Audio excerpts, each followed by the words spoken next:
Buffalo Police Commissioner Gramaglia and various administrators met with the City Common Council today for the regular Police Oversight Committee meeting, and quite a few important issues of public importance were discussed today, including how to better respond to mental health calls. 2 News Side's Nate Benson has that story. Among several items on the agenda, an expansion of the behavioral health team and ShotSpotter technology were discussed the most. There's still questions being raised by council members about how and when the behavioral health team will respond to a call. This stems from the high-profile police shooting of a man on Hurdle Ave on March 14th. No behavioral health team members were staffed at the time, and while there's apparently no current funding available to provide BHT members 24/7 for the department, Captain Amber Beyer says they're trying to work with the money they have. We had coverage from 6 o'clock in the morning until 1:30 in the morning. We would be able to answer about 90% of the mental health calls. Currently, with the hours that we are operating, we are able to answer about a little over 60% of the mental health calls that are coming out.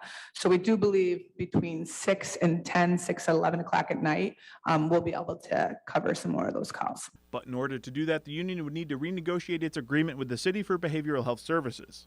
On the topic of ShotSpotter technology, the department is looking into entering a contract with the company.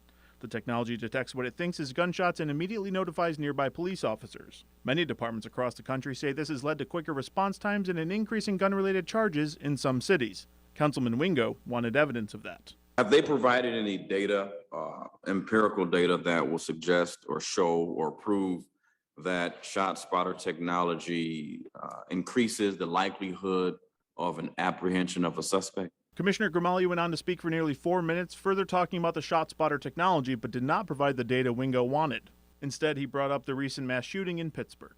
In Pittsburgh this past weekend, we saw where there was an Airbnb party that resulted in, I believe it was 11 people shot, with 2 teenagers that were fatally shot.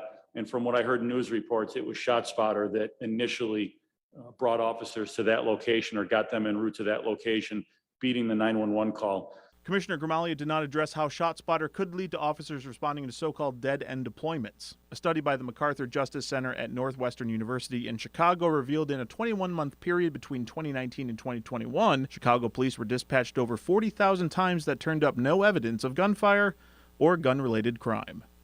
Nate Benson, Channel 2 News.